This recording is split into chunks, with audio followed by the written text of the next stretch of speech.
Welcome in, everyone. Today, we'll be diving deep into some lesser-known figures who had a surprisingly big impact on American history. Sounds fascinating. I'm ready when you are. Perfect. So we'll be using Sharon McMahon's book, The Small and the Mighty, as our roadmap. I'm familiar with that one. It's full of those stories that just make you rethink how change really happens. Exactly. You know, we always hear about these great men shaping history, but it's often the hidden figures who give us the full picture.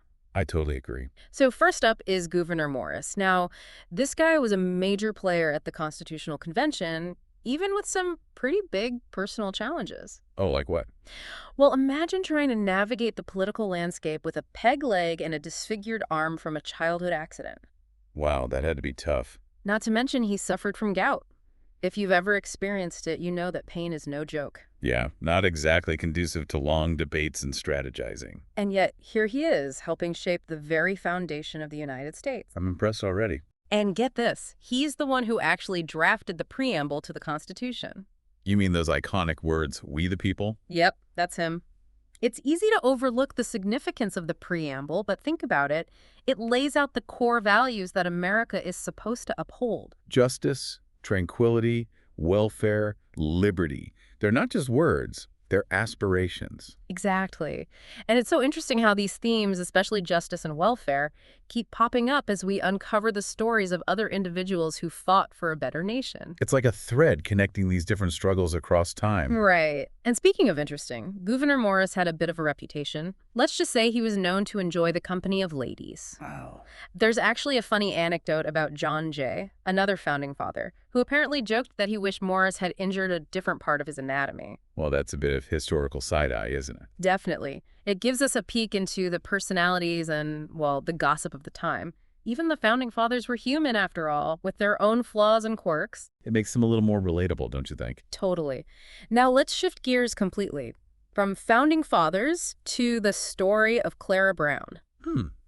Refresh my memory. She was a formerly enslaved woman who became a successful entrepreneur and philanthropist in Colorado. I'm sensing a theme of resilience here, building on what we saw with Gouverneur Morris. Absolutely.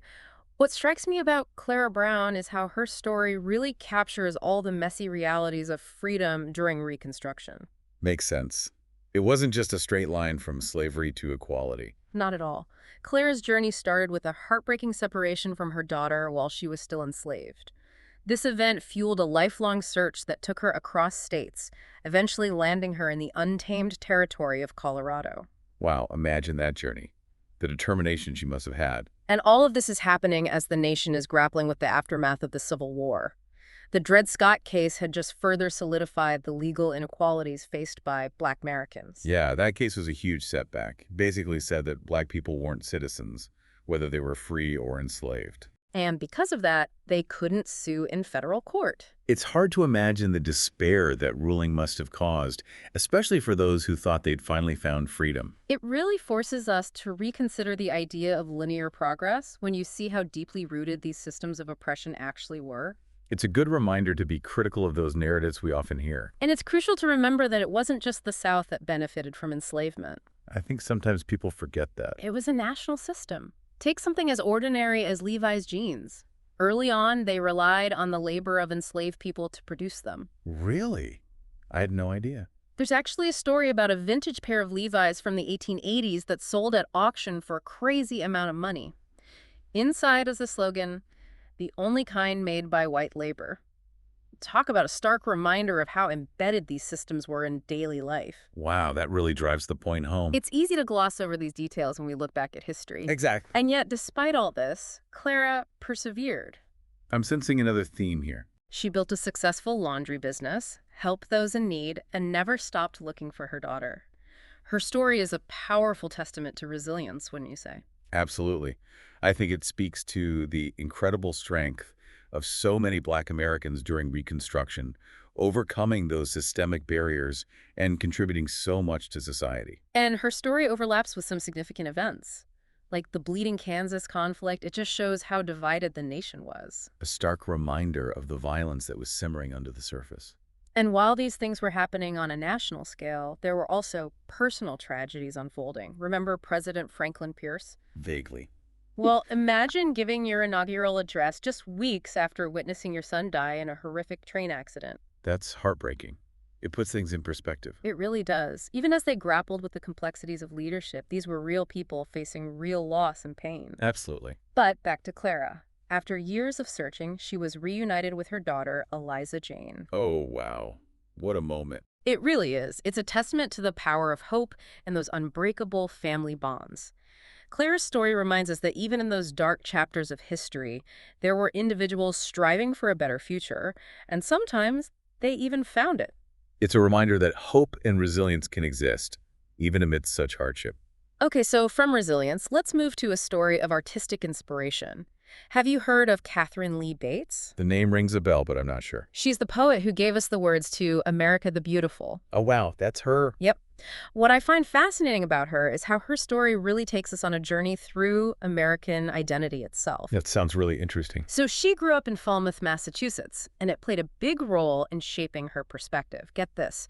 Her childhood church had a bell cast by Paul Revere. That's amazing. It's like a direct connection to that iconic figure. It reminds us that even the most famous people had talents and lives that went way beyond what they're known for. True. We tend to get stuck on those single narratives. Paul Revere wasn't just about his midnight ride. He was also a silversmith, a dentist. He had 16 kids and even worked as a spy. Wow. That's a lot to add to a resume. And Bates herself was pretty multi-talented. She was a poet, a professor at Wellesley College, and she was even a pioneer in the world of children's literature. Which was just starting to become its own thing back then. Exactly. But her career path really shows the limitations women faced in academia during the Gilded Age. She was incredibly talented, but her options were pretty much limited to teaching. It's a stark reminder of the barriers women faced in those days. It makes you wonder how many brilliant minds were never fully recognized or had to hide their work just because of their gender. That's a really good point. It's something we should always think about when we look back at history. Right. We need to ask those tough questions. Whose voices are missing, and how does that shape our understanding of the past? But let's get back to Katharine Lee Bates. Okay. In 1893, she attended the World's Columbian Exposition in Chicago. That was a huge deal, right? Massive. It was supposed to showcase American progress, but that experience, mixed with the reality of social inequalities, had a huge impact on her. Oh, how so? Well, the exposition was this dazzling display of technology and architecture. But outside its gates, poverty and unrest were festering. It was a real representation of the contradictions of that time. The Gilded Age in a nutshell, right? It's a- Glitz and glamour alongside poverty and exploitation. Exactly.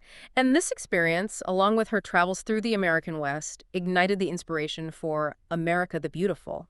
Picture her on top of Pikes Peak, surrounded by these breathtaking views and just letting the words flow. Wow, that's a pretty powerful image. It really is. And like the preamble we discussed earlier, America the Beautiful presents a vision for the nation, one that includes those spacious skies and amber waves of grain, but also a call for unity and brotherhood. It's not just about admiring the landscape, it's about striving for something more. Absolutely. And it's not just a passive observation. Bates challenges us to confront the nation's flaws, to work towards self-control and liberty under law. It's a call to action that feels surprisingly relevant even today. Now, speaking of taking action, let's move on to Inez Milholland, a prominent figure in the women's suffrage movement. I'm not familiar with her. Well, she was known for her beauty, charisma, and outspoken advocacy. She really challenged traditional gender roles and became a symbol of the growing movement for women's rights. So what kind of things did she do? Imagine this, a woman who embodied the whole Gibson girl aesthetic. That was like the ideal of feminine beauty back then, leading suffrage parades, driving her own car, even going to law school. That's incredible. She really challenged expectations. It really flips the script on what a suffragist was supposed to be like. She captured the media's attention and brought new energy to the cause.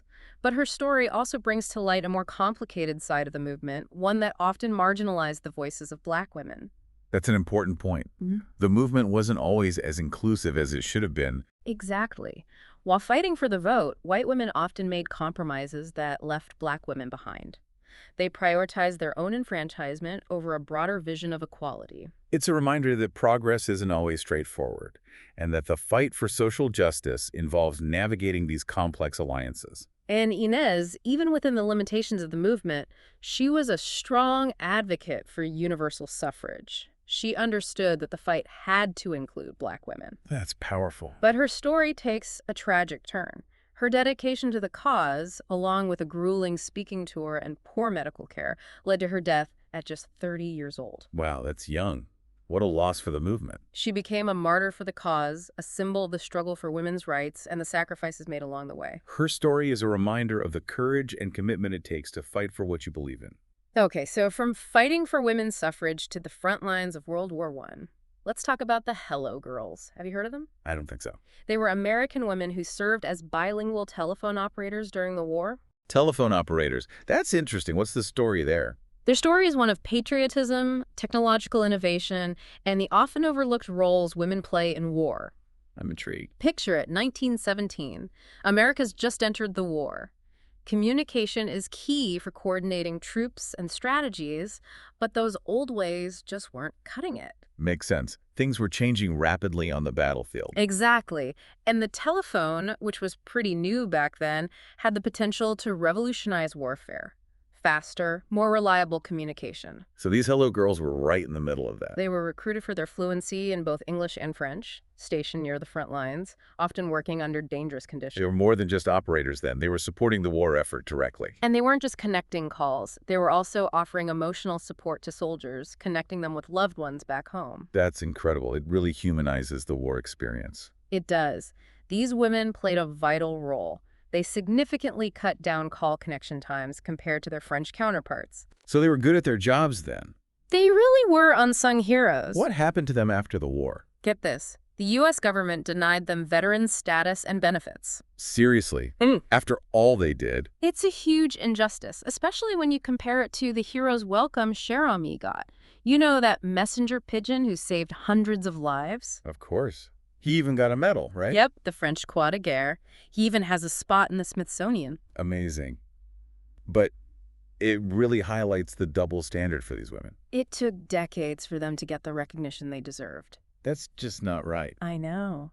Thanks to the tireless efforts of one of the Hello Girls, Merle Anderson, and a lawyer named Mark Howe, Congress finally granted them veteran status in 1977. It's better late than never, I guess. Mm-hmm. But it makes you wonder how many other unsung heroes, especially women and minorities, haven't gotten their due recognition. That's a question we should always be asking, especially when we explore history. Whose stories are we missing, and how can we make sure those voices are heard? Absolutely. It's about getting a more complete and accurate picture of the past. So from the front lines of war to the classrooms of the Jim Crow South, our next deep dive takes us to Septima Clark, a truly remarkable educator who created citizenship schools to empower Black voters. I'm ready to learn more. Her story sounds like a powerful example of using education to fight for justice. It absolutely is. Absolutely.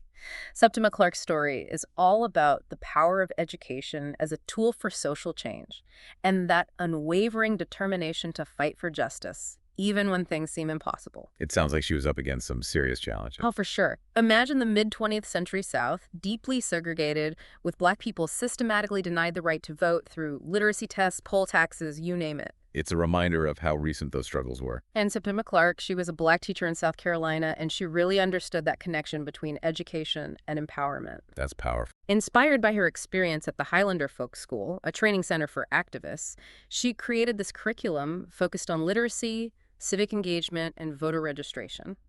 Wow, that's thinking ahead. It was brilliant. These citizenship schools became beacons of hope for Black communities across the South. Offering a pathway to political participation, that's amazing. And it's interesting to see how she was building on this legacy of Black educational activism, kind of echoing Booker T. Washington's philosophy. You mean his emphasis on practical skills and self-reliance? Exactly. It shows how inspiration can be passed down through generations, creating this ripple effect of change. Love that. But of course, Septima faced pushback. She was fired from her teaching job for being an NAACP member and had to deal with constant harassment. It's hard to believe people would try to silence someone fighting for education and equality. I know, right? But she never gave up. She believed so strongly in the power of education to transform lives. And she saw voting rights as essential for achieving justice, didn't she? Absolutely. Her work had a huge impact, training thousands of Black voters and helping fuel the momentum of the entire civil rights movement. It's proof that even those small acts of defiance, those seemingly small steps, can create real change. And her story really resonates with the fight for voting rights that we're still seeing play out today. It's an ongoing struggle, that's for sure. Now, from Septima Clark, let's move on to another individual who used his resources to fight for justice. Julius Rosenwald. Who was he? He was the president of Sears, Roebuck & Co. Not your typical social activist, right? But he became a major philanthropist supporting education for Black children in the South. Interesting. That's not a connection you usually hear about. His story shows that sometimes it's those unlikely alliances that create the most impactful change. He saw a need and used his wealth to do something about it. Admirable. And his partnership with Booker T. Washington, who we just talked about, was truly remarkable. They combined Rosenwald's money with Washington's educational vision, and it really revolutionized Black education in the South. So what did they do? They created the Rosenwald School Program. It led to the construction of thousands of schools for Black children across the South at a time when segregation and inequality were the norm. Imagine the impact that must have had. Think about people like John Lewis, Maya Angelou, Medgar Evers. They all attended Rosenwald schools. Wow, that's quite a legacy. It shows the ripple effects of one person's vision and generosity. But it's also important to acknowledge that even while fighting for equality, Rosenwald sometimes used language that we'd consider offensive today. Ah, yeah. Products of their time. It's a reminder that progress isn't always a straight line. Even those who contribute to positive change can have their blind spots. It's important to recognize those complexities. Now, let's talk about two individuals who faced incredible adversity but went on to achieve incredible things. Norman Mineta and Daniel Inouye.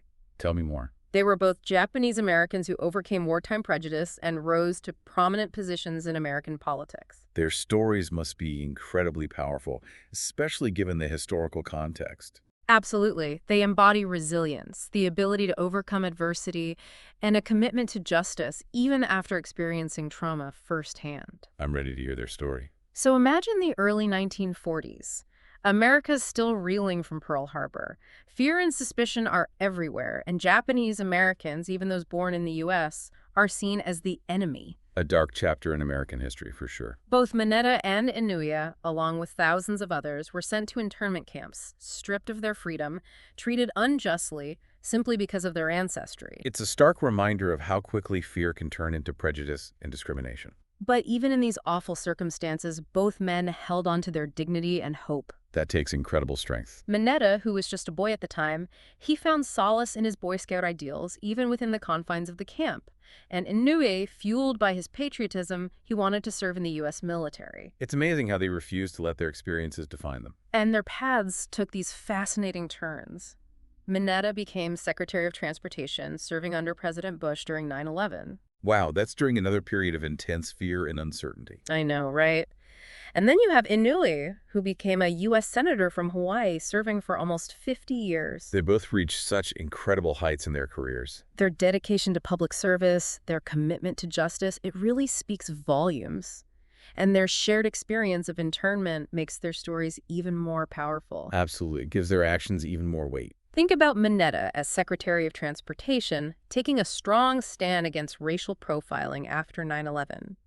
He was drawing a direct line to his own childhood experiences. That's a powerful statement. And Inouye, despite losing an arm while serving in the 442nd Regimental Combat Team, that was a segregated unit of Japanese American soldiers, he continued to fight for minority rights and acknowledge the injustices faced by his community. It's ironic that he was fighting for a country that had imprisoned him. And together, they played crucial roles in passing the Civil Liberties Act of 1988, which provided reparations and a formal apology for the internment of Japanese Americans. It's a testament to their commitment to righting those historical wrongs. Their stories really challenge us to confront our own biases, to speak out against injustice, and work towards creating a more inclusive society for everyone. What a powerful message. So, from wartime prejudice to the front lines of the civil rights movement, once again, let's talk about Claudette Colvin, a teenager who refused to give up her seat on a Montgomery bus 9 months before Rosa Parks' famous act. Oh, wow. I didn't know about that. Her story is often overlooked,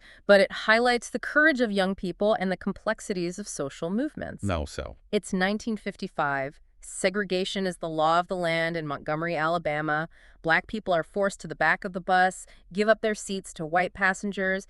It was humiliating. It's hard to believe things were like that not that long ago. Claudette, she was a 15-year-old high school student, and she'd had enough. When a bus driver told her to give up her seat to a white woman, she refused. She stood up for her rights. She did. She said it was her constitutional right to sit there. And her actions sparked a chain of events that would contribute to the Montgomery bus boycott. That's incredible. So she was a catalyst for change. Absolutely. Her defiance was fueled by a long history of activism and resistance within the Black community. One story that often gets overshadowed is that of Rissy Taylor. Remind me about her. Rissy Taylor was a Black woman who was kidnapped and raped by 6 white men in 1944. It was a horrific crime and, sadly, not an unusual occurrence in the Jim Crow South. It's a stark reminder of the violence and injustice that Black women faced during that era. And despite Rissy Taylor's bravery in reporting the crime, an all-white grand jury refused to indict her attackers. It's infuriating how the system protected the perpetrators and silenced the victims. And what's really significant here is that Rosa Parks was one of the NAACP investigators who worked on Rissy Taylor's case. Wow, I didn't know that. So Parks's activism was deeply rooted in her experiences fighting for justice for other Black women. Exactly. Her actions on that bus weren't some isolated incident. They were part of a lifelong commitment to fighting racial injustice. It shows that movements are built on these interconnected stories of courage and resistance. Absolutely. Now, we can't forget about Joanne Robinson. She was a professor and a powerhouse activist who was instrumental in organizing the Montgomery bus boycott. I've heard her name but don't know much about her. Robinson was the president of the Women's Political Council, and they had been pushing for changes to the bus system for years. They documented abuses by bus drivers, they advocated for fair treatment, they really laid the groundwork. They were doing the hard work behind the scenes. When Rosa Parks was arrested, Robinson saw the opportunity to mobilize the entire Black community. She spent all night using a mimeograph machine to create thousands of flyers calling for the boycott. That's dedication. Her efforts were a huge part of the boycott's success. The city's transportation system was crippled, forcing officials to finally negotiate with Black leaders. It's amazing how they used nonviolent resistance to bring about such significant change. But her activism came at a cost. Robinson faced threats, constant harassment. They even poured acid on her car. It's terrifying to think of the risks they took. She was incredibly brave. Her belief in collective action and the power of their cause kept her going. A true leader. The Montgomery bus boycott became a model for nonviolent resistance across the South. It inspired so many others to stand up against segregation and discrimination. A turning point in the civil rights movement. And its legacy continues to inspire us today. It's a reminder that ordinary people have the power to create extraordinary change when they unite for a common cause. Absolutely. The fight for civil rights was multifaceted. It went beyond the buses to encompass the crucial fight for voting rights, a right that had been systematically denied to Black Americans. It's shocking that such a fundamental right was achieved so recently, a testament to the sacrifices made by those who fought for it. And we can't forget Septima Clark's contributions, empowering Black communities to exercise that right through her citizenship schools. Her work was revolutionary. She recognized the link between education and political power, understanding that Black communities could dismantle systems of oppression if they had the tools to participate fully in the democratic process. She was way ahead of her time. Her citizenship schools offered a space for Black adults to learn about literacy, civics, voter registration, all those things that are so crucial for active citizenship. It was an act of defiance in a system that aimed to keep them silenced and marginalized. And she faced enormous challenges. Remember, she was fired from her teaching job and subjected to constant harassment just for advocating for education and voting rights. It's a testament to her unwavering commitment to justice. But she persevered, alongside countless others, helping to build the momentum that led to the passage of the landmark Voting Rights Act of 1965. That was a huge victory, ensuring that the right to vote would be protected for all citizens, regardless of their race. And yet, the fight for voting rights continues today. We're still seeing efforts to suppress and restrict access to the ballot box, particularly in minority communities. It's a reminder that we can't take those rights for granted. We have to stay vigilant and protect what others fought so hard to achieve. Absolutely. From fighting for the right to vote to confronting government surveillance, our next deep dive takes us into a darker chapter of American history. The FBI's COINTELPRO program. That's the program that targeted civil rights activists and other dissident groups, right? Exactly. It reveals a disturbing side of the government's actions during the 1950s and 1960s, a time when they used their power not to protect citizens, but to suppress dissent and silence those who dared to challenge the status quo. It's a stark reminder of how fragile our civil liberties can be and how easily power can be abused. Many people today might be surprised to learn about this program. We often think of the FBI as a crime-fighting agency, but COINTELPRO shows a very different side of their operations. COINTELPRO, which stands for Counterintelligence Program, was the brainchild of FBI Director J. Edgar Hoover. He saw civil rights activists, black power leaders, and anyone who challenged his vision of America as threats. And his paranoia fueled this program that used invasive and often illegal tactics to disrupt these groups and silence their voices. The tactics they used were truly disturbing. Wiretaps, informants, forged documents, psychological warfare. They did everything they could to undermine these movements. Imagine dedicating your life to fighting for justice, only to discover that your organization has been infiltrated by the FBI, your conversations are being recorded, your every move is being tracked. It must have been a constant state of fear and anxiety. It created an atmosphere of paranoia and suspicion where activists couldn't even trust each other. And remember, some of their targets were some of the most prominent figures of the civil rights movement. Martin Luther King Jr., Malcolm X, the Black Panther Party. It's shocking that the government would target these individuals who are fighting for basic human rights. The COINTELPRO program was officially discontinued in 1971, but its legacy continues to haunt us today. It raises critical questions about the balance between national security and individual liberties, and the potential for government overreach in the name of protecting us from perceived threats. It's more relevant than ever in our current era of surveillance and data collection. From the shadowy world of government surveillance to the streets where a new form of protest was taking shape.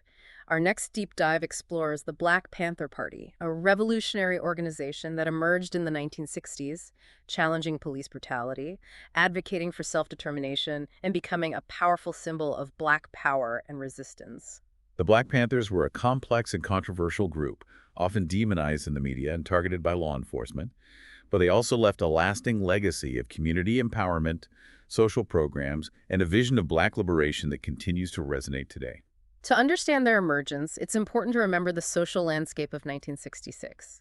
The civil rights movement was gaining momentum, but for many Black Americans, the pace of change felt agonizingly slow. There was still so much work to be done. In Oakland, California, two young Black activists, Huey P. Newton and Bobby Seale, formed the Black Panther Party for self-defense. They were fed up with the constant police brutality and lack of opportunities in their community. So they decided to take a more radical approach. They believed in armed self-defense against police brutality and championed a radical agenda of social and economic justice. They wanted to empower their community and demand equality by any means necessary. The Black Panthers, with their iconic black berets, presented a bold and defiant challenge to the status quo. They weren't afraid to confront power directly. And they weren't just about protest and confrontation. They were deeply committed to serving their community. They instituted programs like free breakfast for children, health clinics, and legal aid. They were about meeting the needs of their community that the government had neglected for so long. And they backed up their words with action. They would monitor police activity in their communities, armed with law books and shotguns, ready to intervene if they witnessed any brutality or harassment. That must have been incredibly intimidating for law enforcement. It was a deliberate challenge to the power dynamics of the time.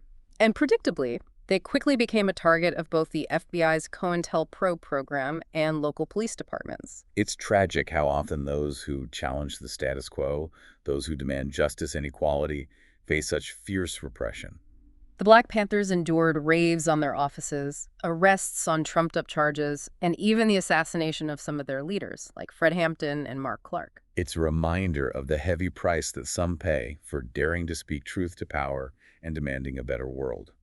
Their story is a complex one, filled with both controversy and inspiration. They forced America to confront the realities of racial injustice and inequality. They left behind a powerful legacy of community empowerment and self-determination, a legacy that continues to inspire activists and organizers today. Now let's shift gears from the streets of Oakland to the halls of Congress. One of the most significant victories of the civil rights movement was the passage of the Civil Rights Act of 1964. That was a landmark piece of legislation that outlawed discrimination based on race, color, religion, sex, or national origin. It's hard to believe that it wasn't that long ago when segregation was legal, discrimination was widespread, and basic human rights were denied to millions simply because of who they were. The Civil Rights Act of 1964 marked a major turning point in American history, reshaping the legal landscape and opening up opportunities for so many. It was the culmination of years of struggle, sacrifice, and tireless activism, a testament to the power of collective action and unwavering dedication to justice and equality. It wasn't just about legal rights, though. It was about dismantling the entire system of white supremacy that had infected every aspect of American life. The act outlawed segregation in public spaces, banned discrimination in employment and education, and gave the federal government the power to enforce these provisions. It was a hard-won victory, achieved through protests, boycotts, legal battles, and countless acts of courage and sacrifice. The Civil Rights Act was a monumental achievement, but it was just one step on the long road towards equality. The fight continues today. And as we continue grappling with issues of racial justice, economic inequality, and systemic discrimination, it's crucial to remember the lessons of the civil rights movement and honor the legacy of those who fought so tirelessly for change. The civil rights movement sparked a wave of activism that extended far beyond the struggle for racial equality.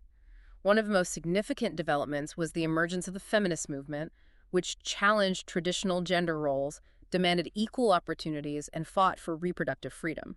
And while we often associate the feminist movement with the 1960s and 1970s, its roots stretch back much further, to the 19th century and the struggle for women's suffrage. It's a reminder that the fight for gender equality has been a long and ongoing struggle, with each generation building on the progress of those who came before. The feminist movement of the 1960s and 1970s was about demanding more than just the right to vote. It was about equal pay for equal work, access to education and employment opportunities, and control over their own bodies and reproductive choices. It was a time of immense social and cultural upheaval as women challenged deeply ingrained societal norms and demanded to be seen and heard as equals. And they achieved significant victories, like the Equal Pay Act of 1963, Title IX in 1972, which prohibited sex discrimination in education, and the Roe v. Wade Supreme Court decision in 1973, which legalized abortion nationwide. These were landmark achievements, but the feminist movement also encountered fierce backlash and resistance. It's a reminder that progress isn't always linear, and that the fight for equality requires constant vigilance and a willingness to challenge the status quo. Absolutely. And the feminist movement continues today, evolving to address the ongoing challenges of pay equity, reproductive rights, sexual harassment, and the underrepresentation of women in leadership positions. From the streets to the courts, the civil rights movement and the feminist movement were interconnected struggles for social justice. They both aimed to dismantle systems of oppression and create a more equitable and inclusive society for everyone. And their impact has been felt far beyond those specific movements, inspiring countless others to fight for their rights and demand recognition. From marginalized communities to the halls of power, the fight for social justice in America has been a long and complex journey, filled with both setbacks and triumphs. But those who fought for change remind us that progress is possible, and that even seemingly small acts of courage, resistance, and determination can create a ripple effect, shaping the course of history. As we conclude our deep dive into the stories of these remarkable individuals, we hope their legacies inspire you to think about the ongoing fight for social justice in our own time. Who are the unsung heroes of today? Who are the individuals working tirelessly in their communities and beyond to make a difference? These are the questions posed by Sharon McMahon's book, The Small and the Mighty. As we face the complexities of our own time, with challenges to democracy, social justice, and human rights seemingly everywhere, it's crucial to remember that change is always possible. Ordinary people have the power to achieve extraordinary things. The pursuit of a more just and equitable world is a worthy endeavor, one that deserves our unwavering commitment. So think about the individuals we've discussed today, the lessons they've taught us, and how their stories can inspire you to take action in your own way. Because, as we've seen, even small acts of courage, resistance, and determination can have a ripple effect, shaping the course of history and creating a better world for all. The FBI's actions were a blatant attempt to silence dissent and maintain a particular vision of America. And it's crucial to remember that those targeted weren't criminals. They were fighting for basic human rights, for equality and justice. Exactly. And the methods they used: wiretaps, informants, forged documents, psychological warfare. It was a deliberate and systematic effort to undermine these movements. It's chilling to think about the level of intrusion and the impact it must have had on those involved. Imagine living under constant surveillance, not knowing who to trust. The sense of paranoia and fear must have been overwhelming. It's a stark reminder of how easily power can be corrupted and used to silence those who challenge the status quo. And the fact that they targeted figures like Martin Luther King Jr., Malcolm X, and the Black Panther Party speaks volumes about the government's perception of these movements. It's a dark chapter in American history, one that we need to remember and learn from. Absolutely. The COINTELPRO program might have been officially discontinued in 1971, but its legacy continues to shape our conversations about surveillance, privacy, and the balance between security and freedom. It's a conversation that's more relevant than ever in our digital age.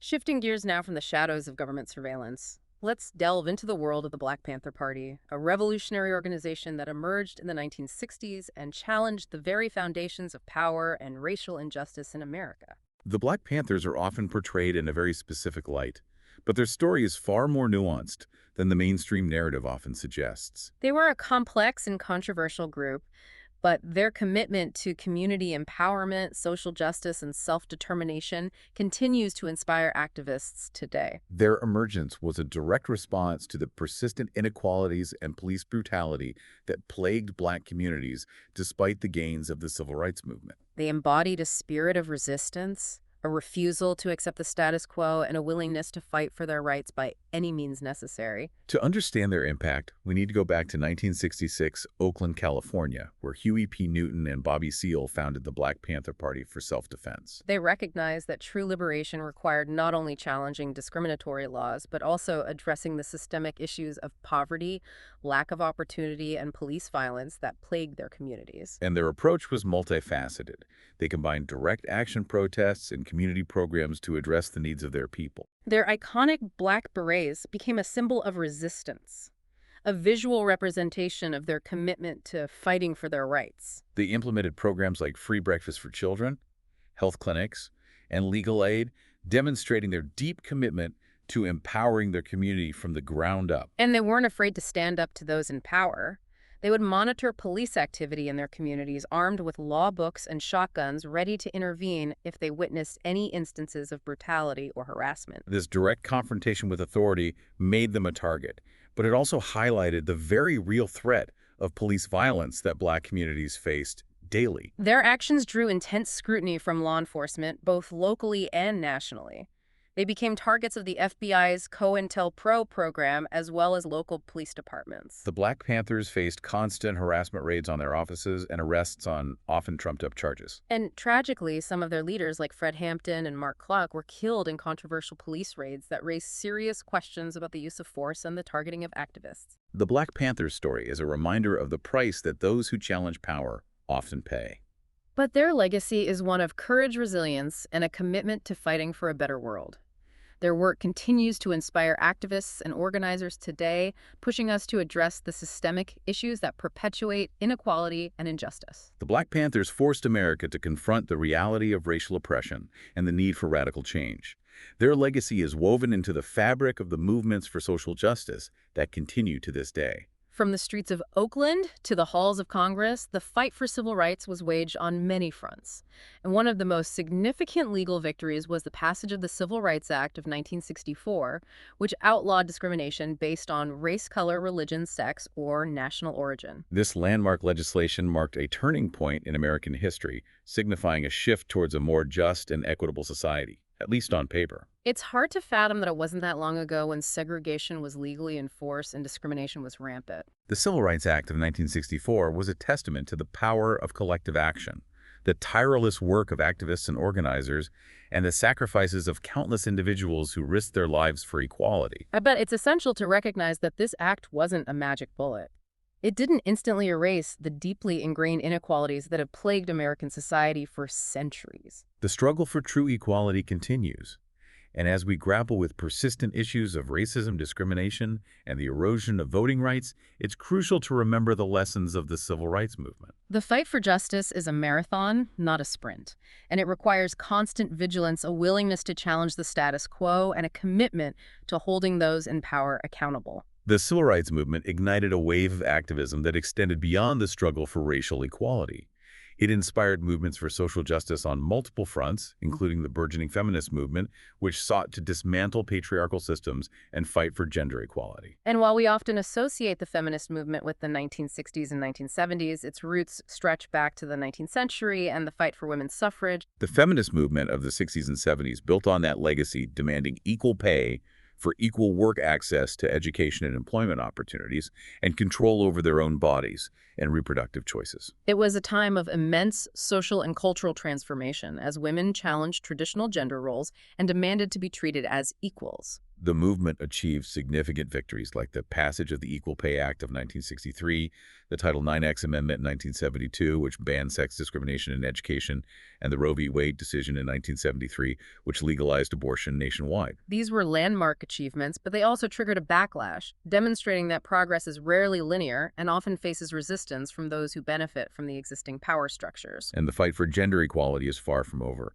The feminist movement continues today, tackling issues like pay, equity, reproductive rights, sexual harassment, and the underrepresentation of women in leadership positions. From the streets to the courts, the civil rights movement and the feminist movement were intertwined struggles for social justice. They both sought to dismantle systems of oppression and create a more equitable and just society for all. And their impact has been profound, inspiring countless other movements for social change and empowering marginalized groups to fight for their rights. The fight for social justice in America has been a long and complex journey, filled with both moments of triumph and heartbreaking setbacks. But the stories of those who have dedicated their lives to this fight offer us invaluable lessons and inspiration. They remind us that even seemingly ordinary individuals can make an extraordinary difference when they stand up for what they believe in and work together to create a better world. As we reflect on the lives of these remarkable individuals, we're reminded that the pursuit of justice and equality is an ongoing process, a relay race that requires us to pick up the torch and carry it forward. Sharon McMahon's book, The Small and the Mighty, poses a powerful question. Who are the unsung heroes of today? Who are the individuals working tirelessly to make a difference in their communities and beyond? As we navigate the complexities of our own time with all its challenges and uncertainties, let's remember that change is always possible. We have the power to shape the world we want to live in. It starts with recognizing the interconnectedness of our struggles, learning from the past, and committing ourselves to building a more just and equitable future for everyone. Thank you for joining us on this deep dive into the stories of these remarkable individuals. We hope their legacies inspire you to take action in your own way, to speak out against injustice, and to work towards a better world.